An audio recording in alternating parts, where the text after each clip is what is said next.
Obrigada. Boa tarde. Boa tarde. Nossa, é um prazer estar aqui, muito.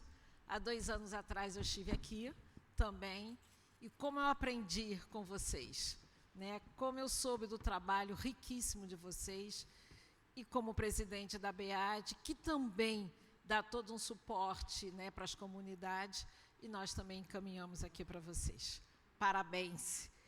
E os meus parabéns, como é que faz? 2 vezes. Eu quero deixar o meu abraço aqui. Não está funcionando. Como é que se faz para voltar? Aqui. O abraço não está funcionando. É uma pena, mas eu quero agradecer, né, também os amigos que estão aqui. Tem vários amigos que vieram de Brasília, de São Paulo.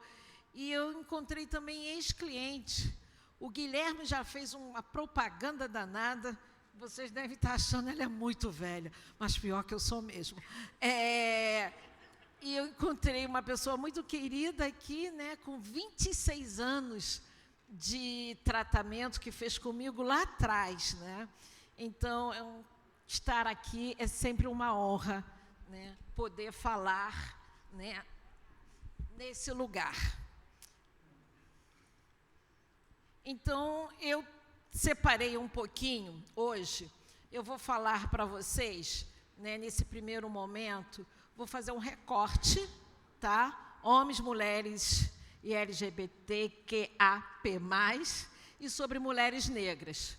Vou falar também um pouco de tratamento, mas antes de tudo, eu queria, porque quando me convidaram para falar sobre o recorte por gênero, eu pensei imediatamente em cima da interseccionalidade, que significa, né, as múltiplas dimensões das pessoas que nós tratamos.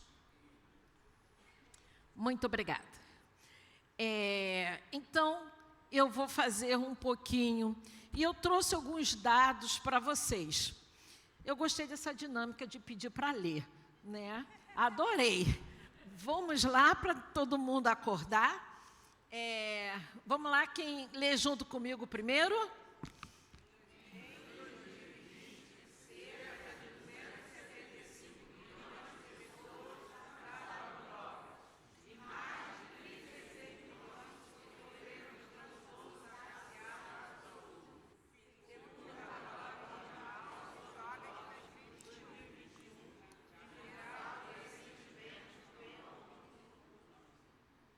Então, gente, para poder falar de tratamento, nós temos que saber algumas realidades.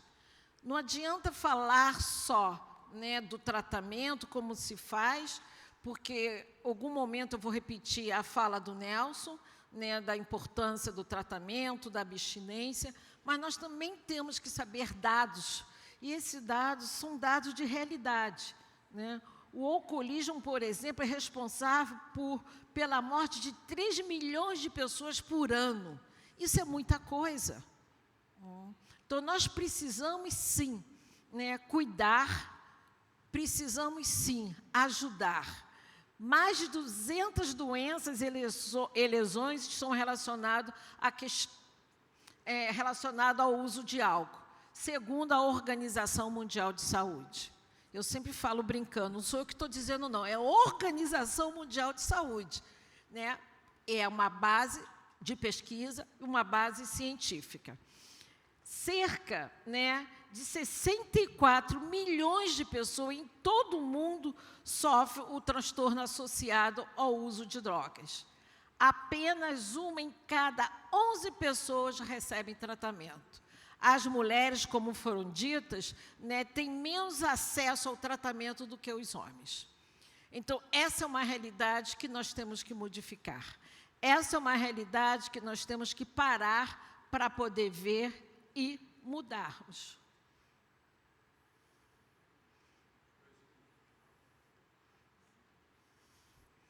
Dois. Não está indo.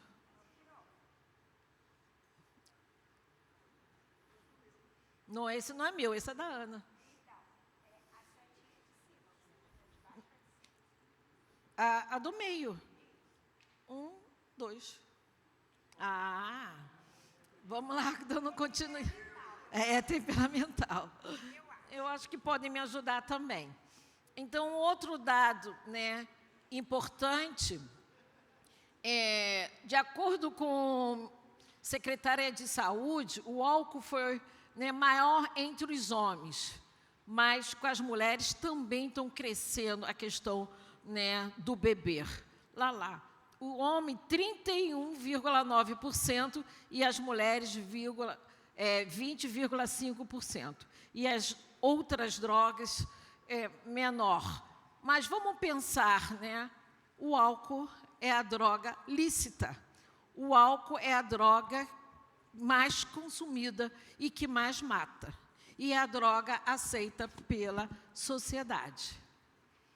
Ainda nessa reflexão, o consumo por faixa etárias. Vamos pensar, 18 a 24 anos. E se essa pesquisa fosse, né, já tem gente de 13 anos já frequentando comunidade terapêutica e centros de recuperação. 25 a 34 anos é o maior índice, né? E assim vai. E os jovens, cada vez, estão bebendo e se drogando cada vez mais. Vamos lá, gente. Quero ajuda. Lendo comigo. O primeiro, vamos lá.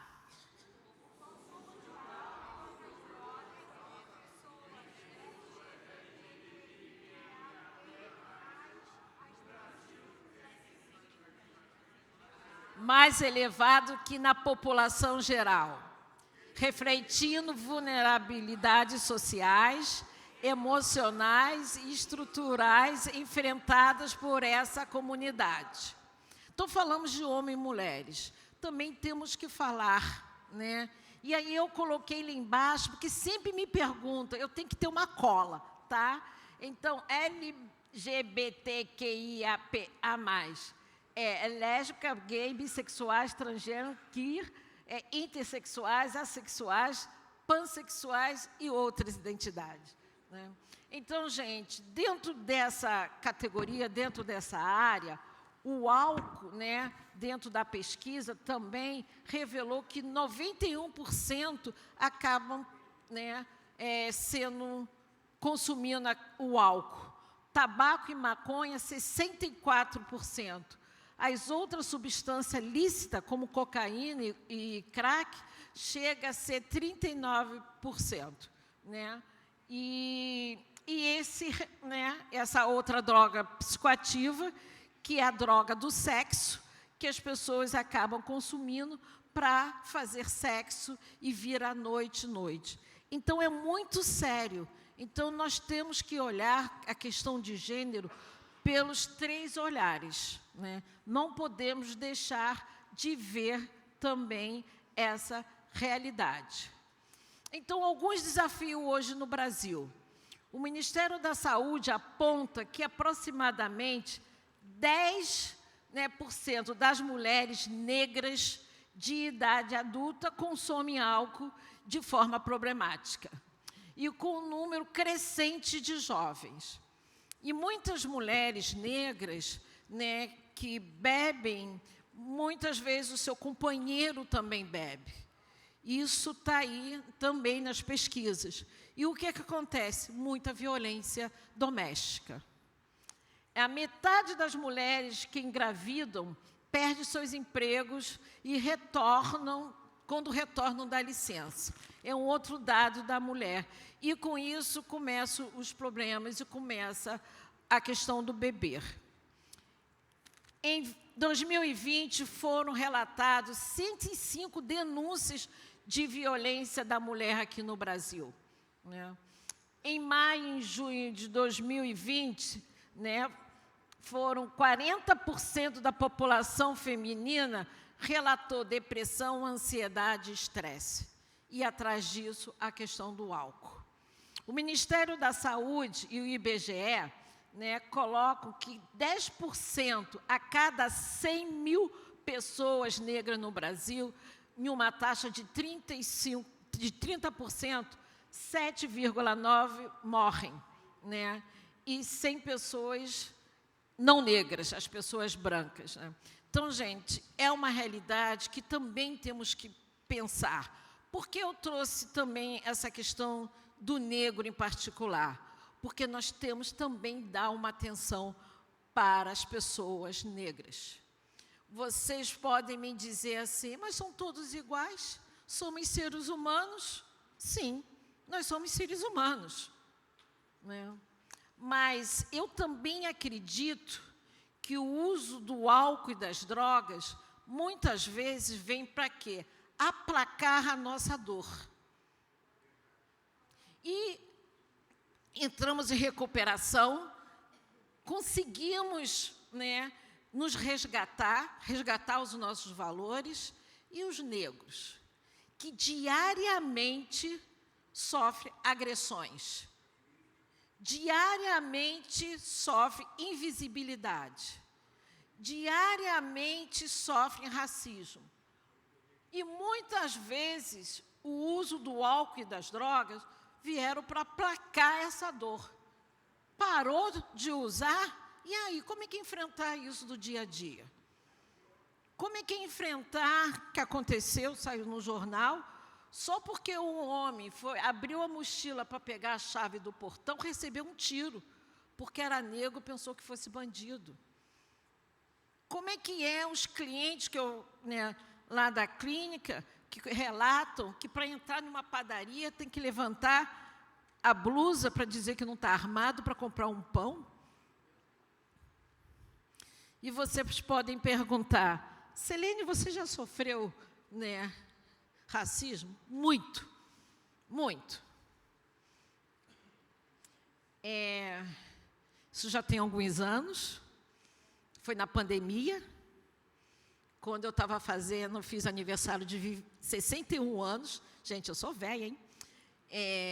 Quando eu estava fazendo aniversário, aí eu fui em um bar, chamei os amigos, eu fui num bar que eu queria as mesas na calçada, lá perto da minha casa, em Botafogo. E eu estava bem à vontade, né? Cheguei lá para solicitar, né, fazer a reserva da mesa. Gente, eu não falei nada. Eu só cheguei e eles falaram, sai daqui, aqui não tem nada para você, não. E é isso.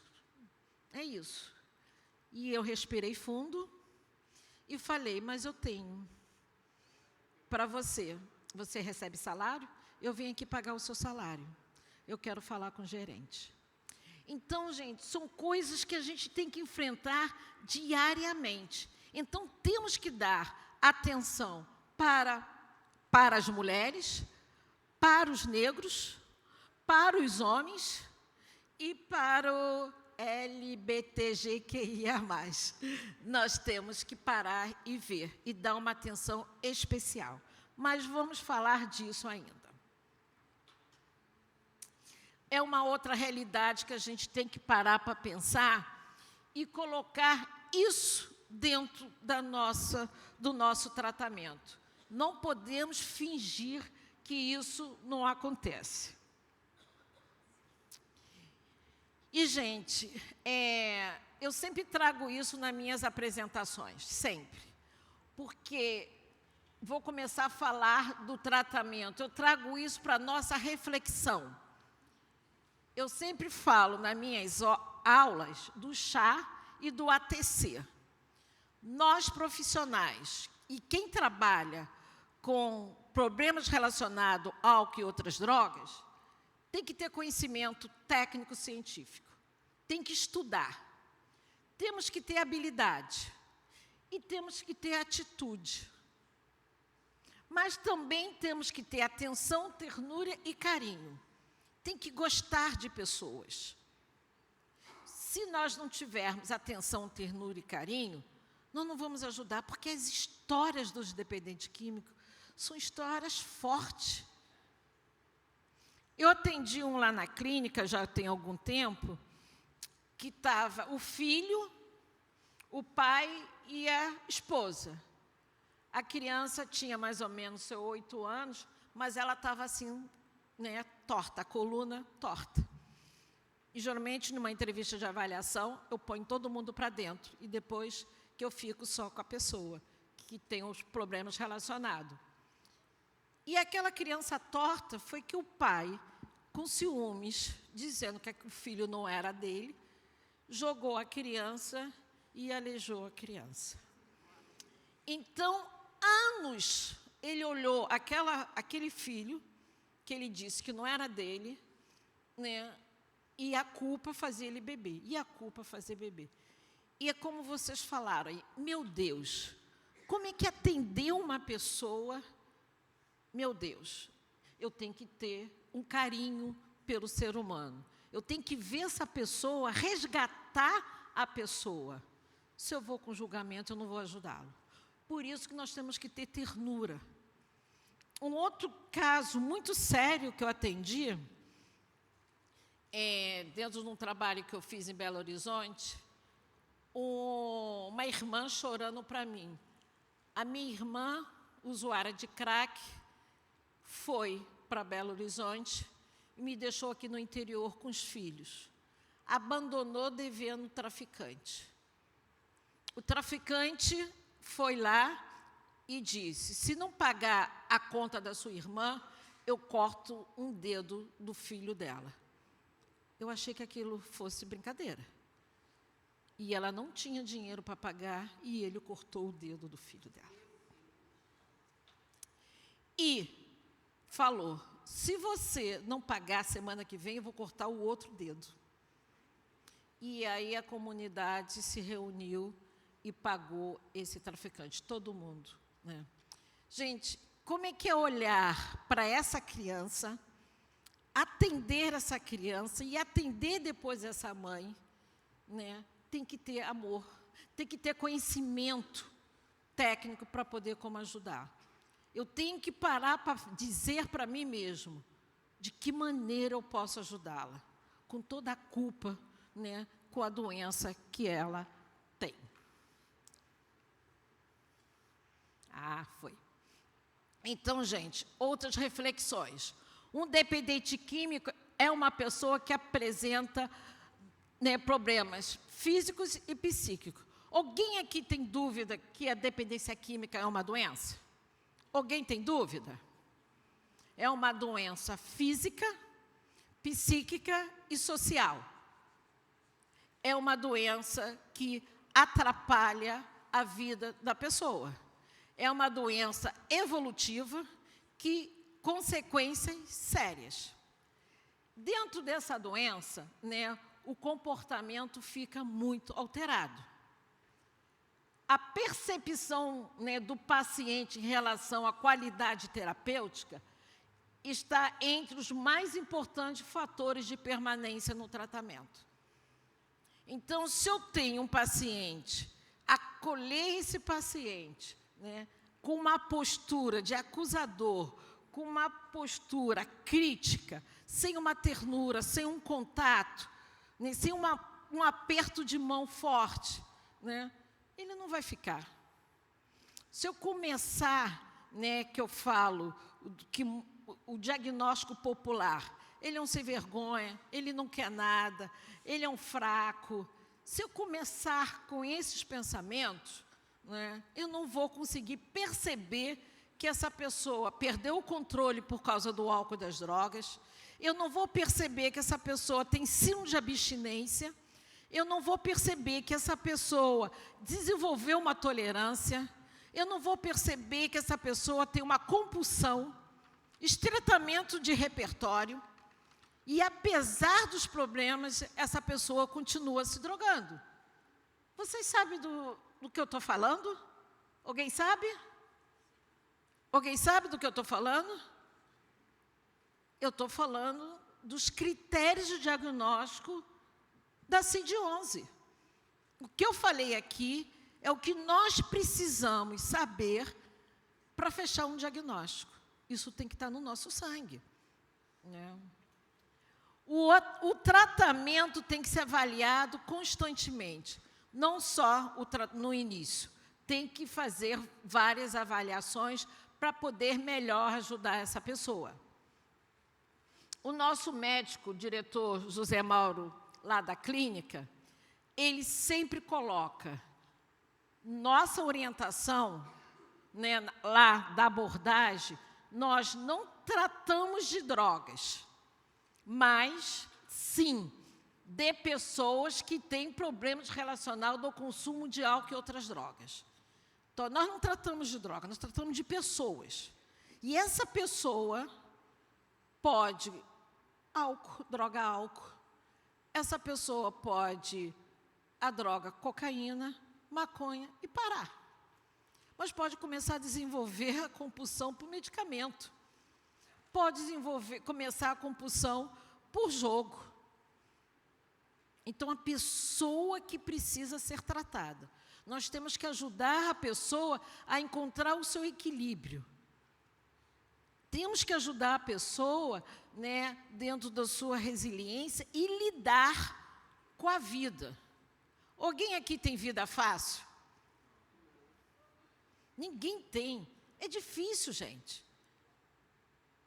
E nós temos que ajudar as pessoas que têm problemas relacionados a álcool e drogas, né, quando para de lidar com essa vida como nós, que temos, todo mundo tem problema. Temos uma orientação, né, já falei, a recuperação da dependência química é longa e requer, né, vários episódios. Pode ter recaída pela inabilidade de lidar com a doença. Se a pessoa tem inabilidade de lidar com a doença, né, e a gente tem que ver isso como profissionais. Ana Café recaiu, né? Ela é uma dependente química e recaiu. Eu vou culpar a Ana porque ela recaiu? Eu tenho que parar como profissional e olhar para a Ana e dizer, o que eu não vi? Eu tenho que me perguntar, o que eu deixei de fazer que eu não ajudei a Ana, por isso que ela recaiu. Então, a responsabilidade não é só do dependente, também é nossa como profissionais. Tudo começa como uma avaliação. Uma avaliação bem feita, né, a pessoa inicia, permanece e termina.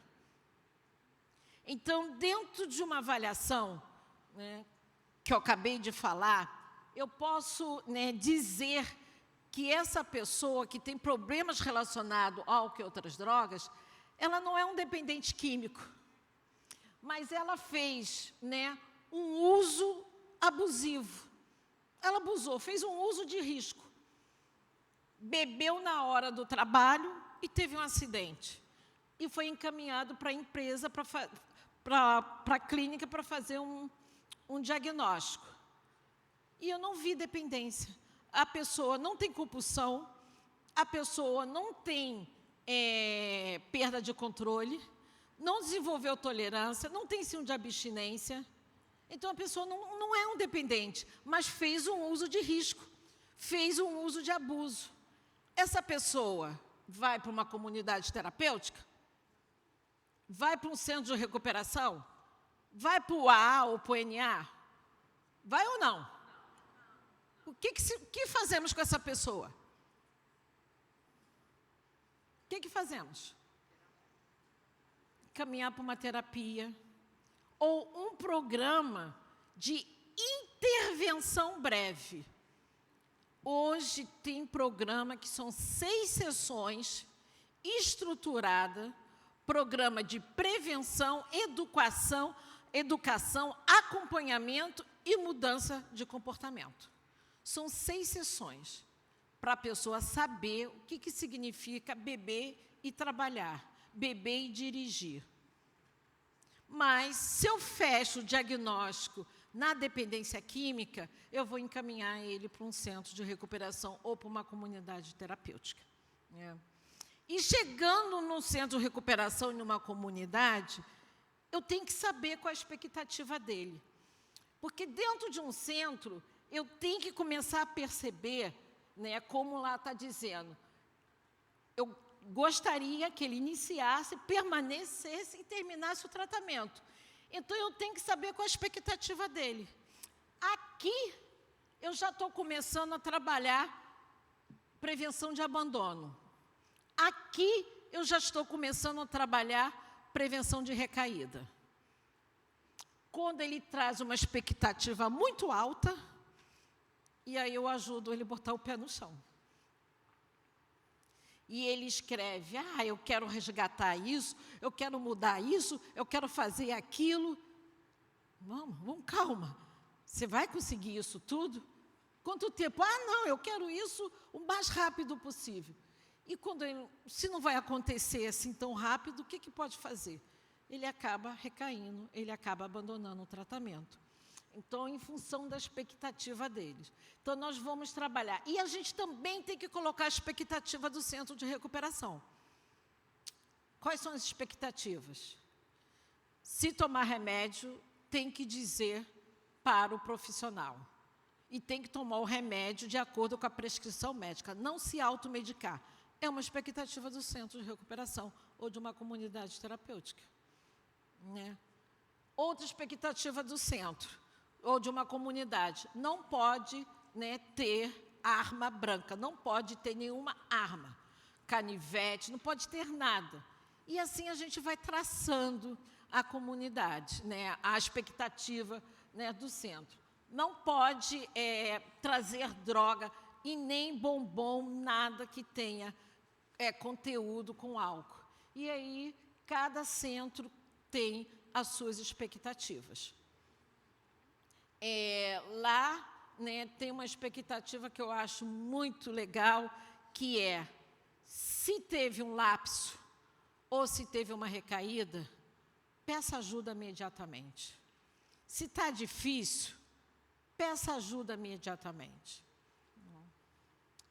Tratamento é diferente de recuperação. E eu ainda esqueci ali. Tratamento é diferente de reformulação. Que recuperação é uma coisa e reformulação é outra.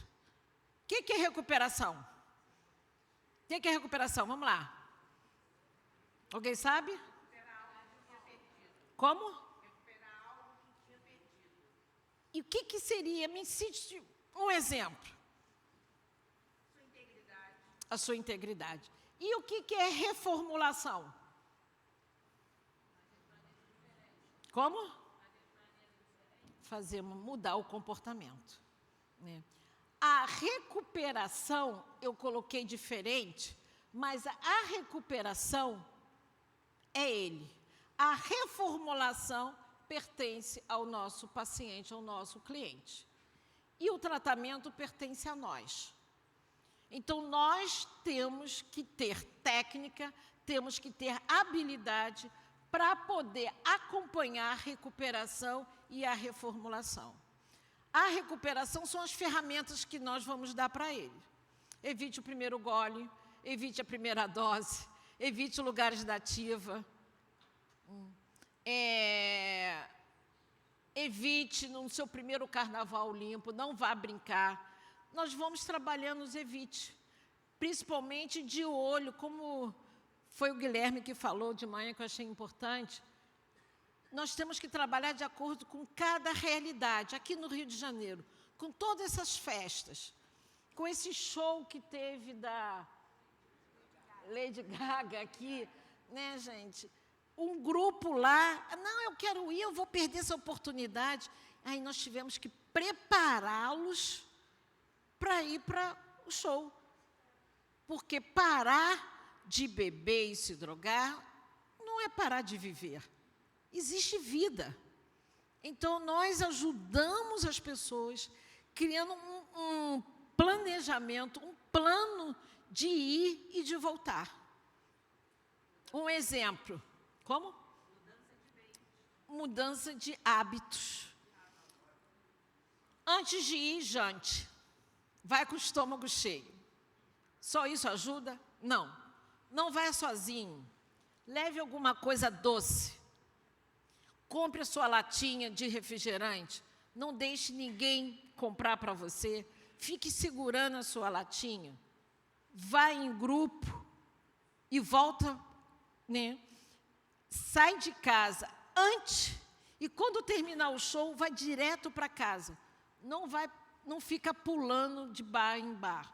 Então, são todas as orientações que nós demos e ninguém recaiu. Leve o telefone, né, do grupo, do terapeuta e peça ajuda. Leve o telefone do seu padrinho, do AA e do NA. Se precisar de ajuda, ligue. Então, nós temos que ter técnicas. Contrato de crise. Foi falado da rede. Eu preciso saber se aquela pessoa tem rede de apoio.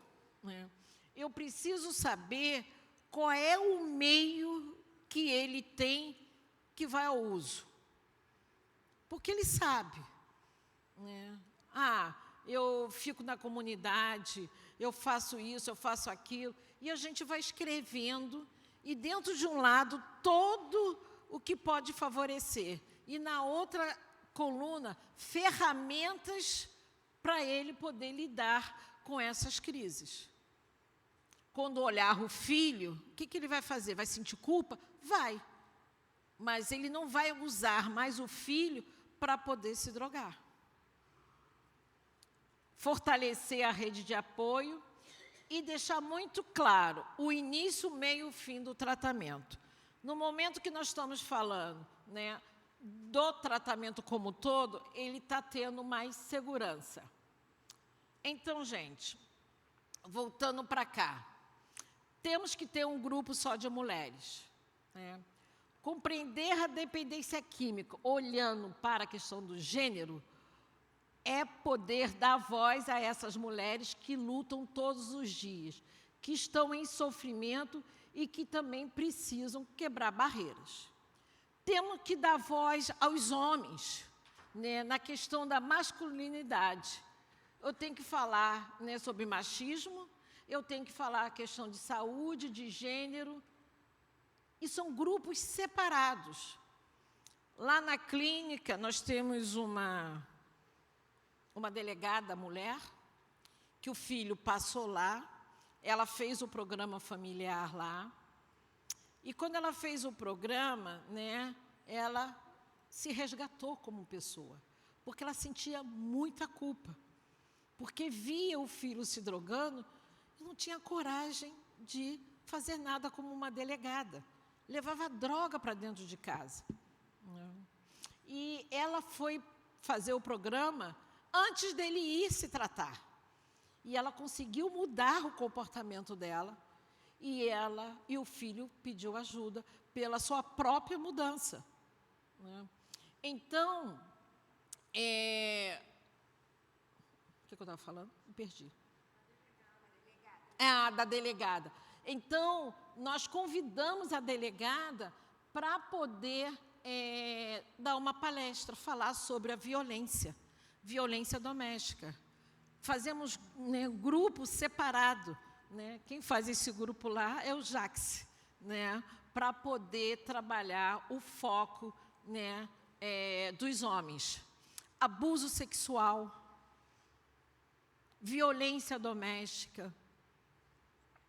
E separamos também, né, as mulheres negras, não só mulheres, homens negros também, para poder falar das suas dificuldades.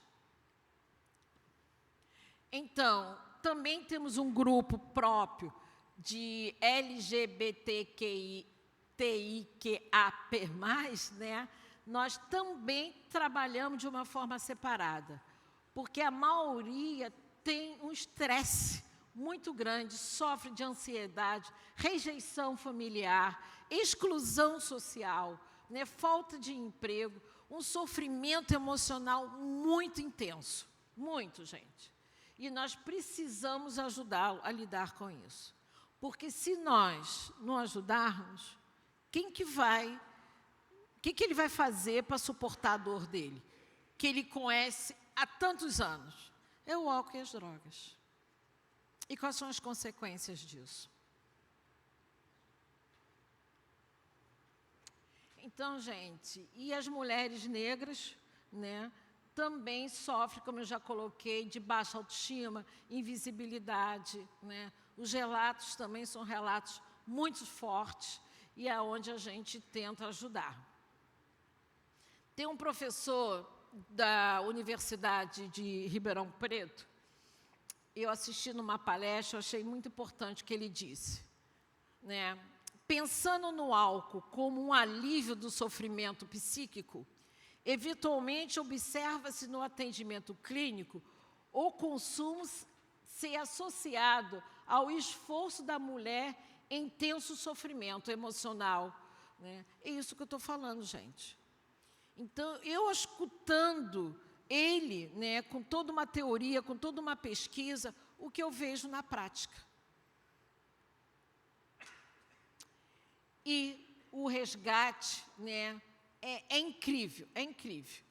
Como essas mulheres, quando a gente dá o direito à fala, né, olhando, né, para a questão de gênero, o resgate, né, o suporte, a autoestima, né?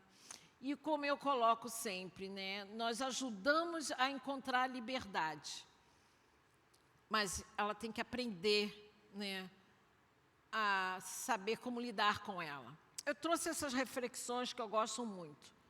Ser uma mulher ainda hoje é saber e ter a consciência da luta pelo respeito e dignidade como uma pílula diária. Uma outra reflexão. Ser uma mulher negra é um tanto mais intenso, porque a dose desse remédio diário se faz mais necessário pela possibilidade de se manter viva. Isso é real? Então, são reflexões que nós temos que parar e pensar.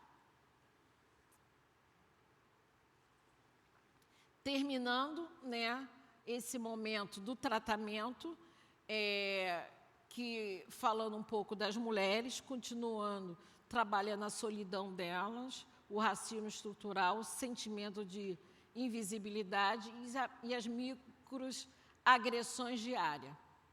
Eu também, isso está no livro, num dos meus livros, eu fazendo uma pesquisa, o IRET, que ela falou, é Instituto de Revolução de Transformação Social. É um instituto que só atende negros. E eu fazendo uma pesquisa em todos os centros de recuperação do Rio de Janeiro, o que eu vi dos profissionais? Eu relatei aqui. Não existe racismo no Brasil. Sofrimento não tem cor. Você está exagerando, Selene. Eu não te vejo como negro, você é moreninho. Doutora, não me reconhece como uma pessoa, eu não aguento ser ignorado. Você viu na televisão matar uma pessoa por ser negra e ele não fez nada. Eu sou um marginal, eu sou um dependente químico ou um marginal? E quem disse isso, né? Quem disse isso foram profissionais. E por isso que nós temos que ter, né, dentro da nossa equipe, uma equipe multiprofissional dentro dos modelos que nós trabalhamos. O modelo Minnesota é o modelo, né, dos 12 passos. Então, trabalhamos sim, como foi falado, como o Nelson falou muito bem, a redução de danos não é um método, mas é uma estratégia para chegar a um objetivo. Um método é o modelo Minnesota, que tem a base científica, que são os 12 passos de ADNA, né? Então, é importante, sim, ter um grupo de apoio especializado, sempre ter a parte psicoeducacional, sempre, né, para poder levar informações. Quando nós paramos para poder o médico dar uma aula, né, sobre a atuação do álcool no cérebro, como paramos para poder falar toda a evolução do uso e a perda de controle, ele está aprendendo o que está acontecendo. Como eu já escutei várias vezes, né, um dependente químico que entra em recuperação nunca mais se droga em paz, porque ele acaba aprendendo coisas que antes ele não sabia. Aquilo que o Nelson falou, ele é responsável pela vida dele.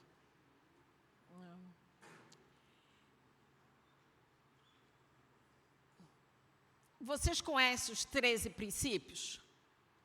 Já ouviram falar nos 13 princípios?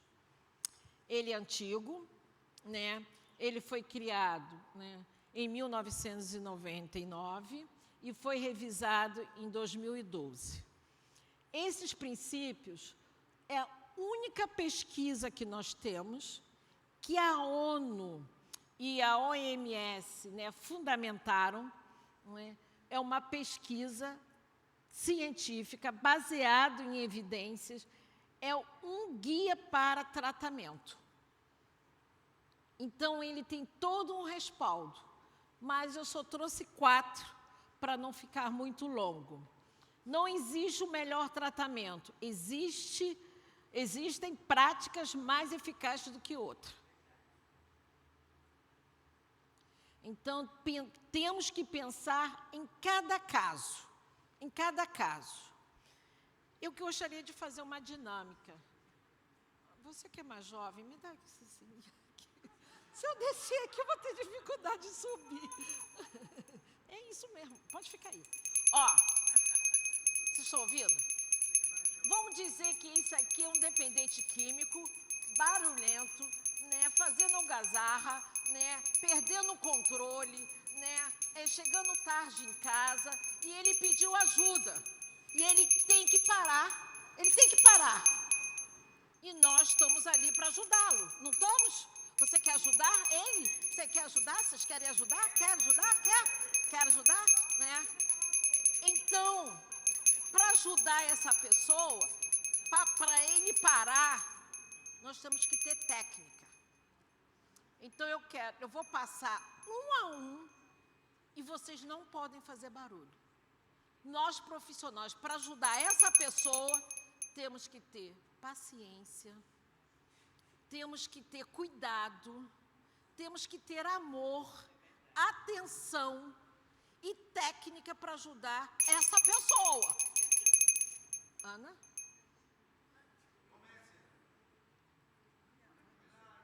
Então, vai passar ali e vai passar um por um. Quem balançar vai me dizer. Com uma mão só? Não, com as duas. Com as duas, isso. Cuidado, hein? Vai. Passa aí. Passa um. Vai passando um por um, né? Vai ter o cuidado. Pode começar por ele. Tem que passar. E quem balançar o sino vai dizer qual é uma nova técnica que tem que usar. Isso. E vamos dar continuidade aqui. Então, o tratamento deve estar disponível prontamente. Se eu estou fazendo uma avaliação, né, eu sempre pergunto, vamos começar hoje o tratamento? Porque se eu deixar marcado para a próxima semana, já vem com justificativa, já vem com negação, já vem com manipulação, com todas aquelas características que a gente conhece. Então, o tratamento tem que estar pronto naquele momento. Ah, mas eu tenho que resolver uma questão no banco. Chama o familiar, podemos resolver para ele. A gente vai o quê? Intervindo, ajudando. Eu escutei o barulho. Não, esse profissional vai me dizer o que faltou que ele recaiu. O que faltou? O que foi? Fala. Você está justificando. Ou, de repente, por estar com a mão machucada, precisava de quê? De mais técnica, de mais atenção, de mais cuidado. Ou dizer, eu não vou pegá-lo porque eu estou com a mão machucada. Você pode passar e você não pegar, passaria direto para o outro. Porque nós, profissionais, também temos o nosso limite, não é, André?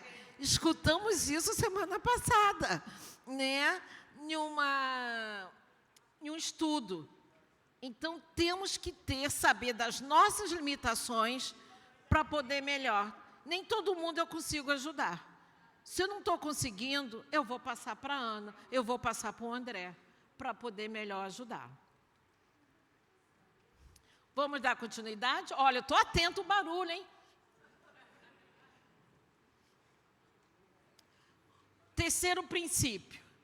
Um tratamento eficaz é aquele que atende às diversas necessidades individuais, não apenas o uso de drogas. Então, esse princípio vem reforçar aquilo que o Dr. José Mauro coloca. Nós temos que olhar a pessoa além. Nós temos que saber as necessidades dessa pessoa. Tá? O quarto princípio. O tratamento do indivíduo deve ser avaliado continuamente.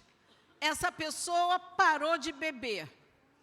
Essa pessoa parou de se drogar. Mas começou com um perfil depressivo. Começou com outros problemas. Então, temos que encaminhá-lo para poder, né? Então, dentro de um tratamento, eu tenho que olhar todas as áreas dessa pessoa para poder trabalhar a prevenção de recaída, continuar avaliando e ajudando a essa pessoa. Não dá mais tempo, já recebi cartão vermelho. E nós temos que pensar, né, no tratamento, né, nos 4 pilares da autoestima.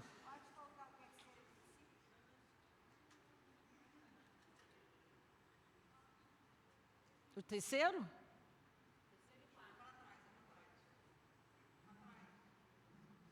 Eu estou fazendo para trás, não estou conseguindo.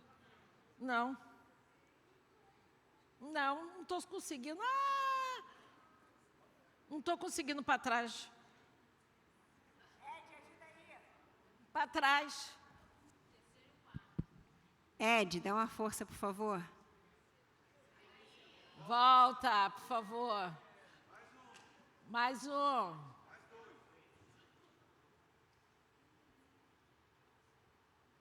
Volta. Está voltando. Aí, e o seguinte... Obrigada, Ed. Aí, agora... Gente, não popa para mosca, tem que ficar ali, ó, conectado.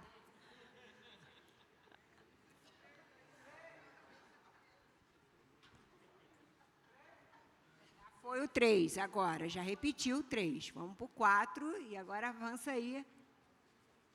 Onde você estava? Desculpa, Selene. Nada. Então, falando da autoestima, eu estou falando, gente, de tratamento. Nós temos muitas ferramentas.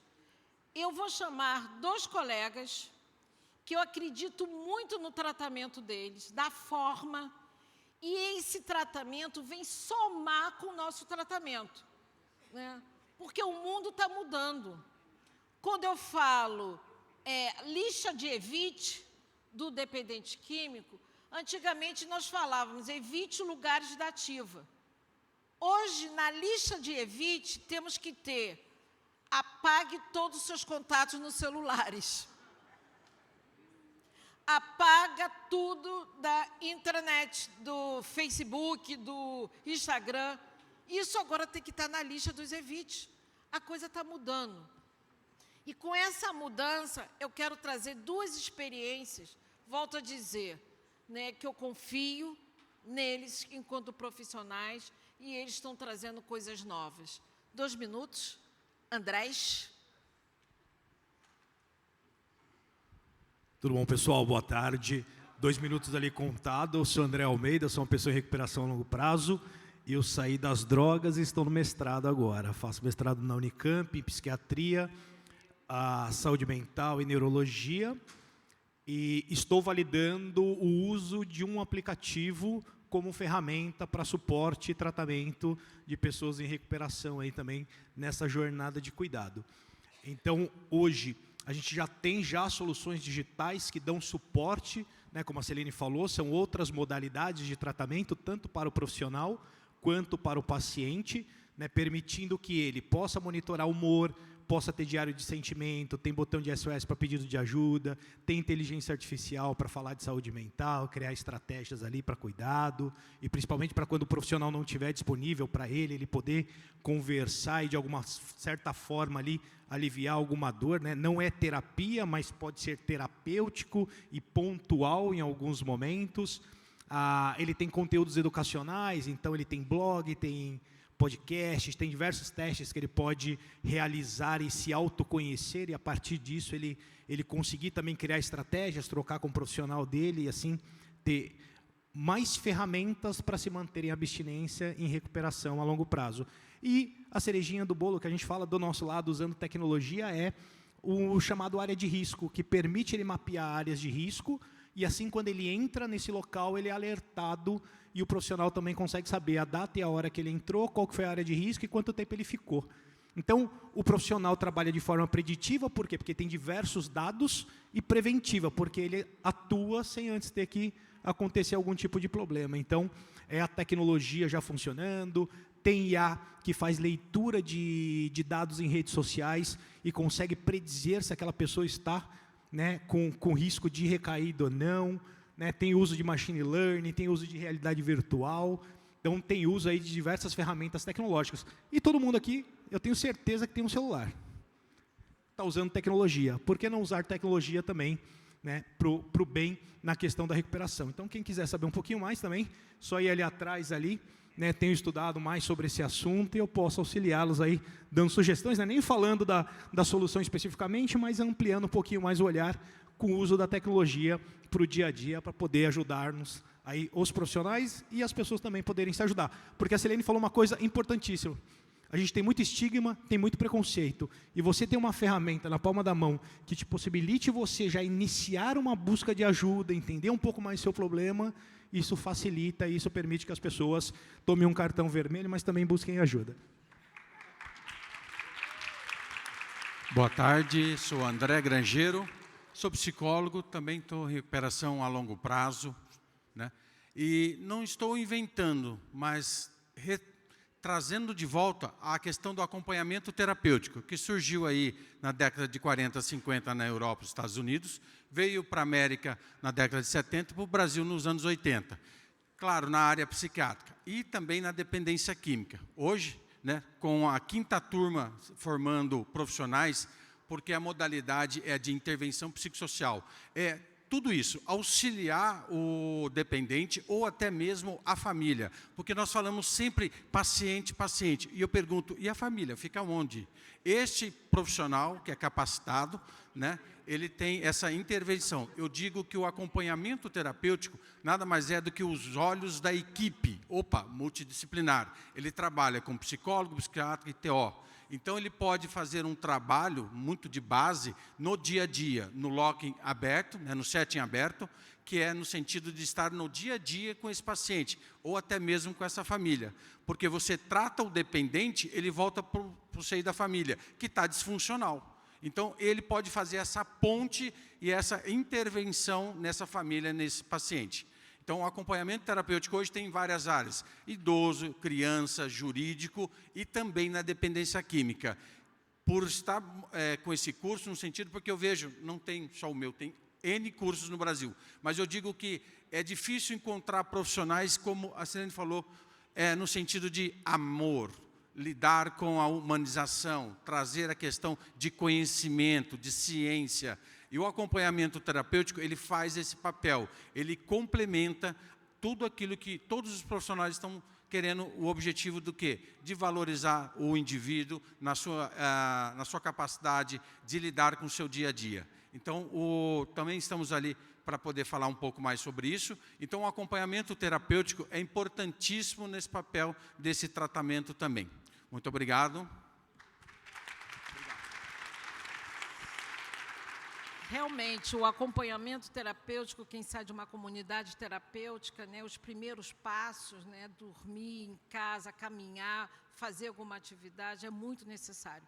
Como a questão, né, da internet, de tudo, isso vem somando com o nosso trabalho. né, agora de uma forma rápida, dentro do modelo As Boas Práticas, eu quero sempre falar de uma equipe especializada, ela tem que ser, né, diversa, tem que ter diversidade, tem que ter mulheres, tem que ter homens, tem que ter negro, tem que ter LGBTQIA+, para poder melhor ajudá-lo. Gente, qual é o oposto da dependência? É abstinência? Não. Eu sempre coloco que o oposto da dependência é a liberdade de ser. Nós vamos ajudar as pessoas a encontrarem a sua liberdade.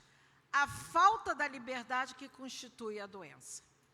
Isso é uma reflexão para nós. Eu já estou acabando. Eu quero também deixar esse pensamento da Simone, que nada nos define, que nada nos sujeite, que a liberdade seja a nossa própria substância. Muito obrigada, Silene Barreto. Essas são, né, as referências que usamos. Esse livro a BEAD tem, e esse livro fala um pouco da questão, né, de gênero, do racismo.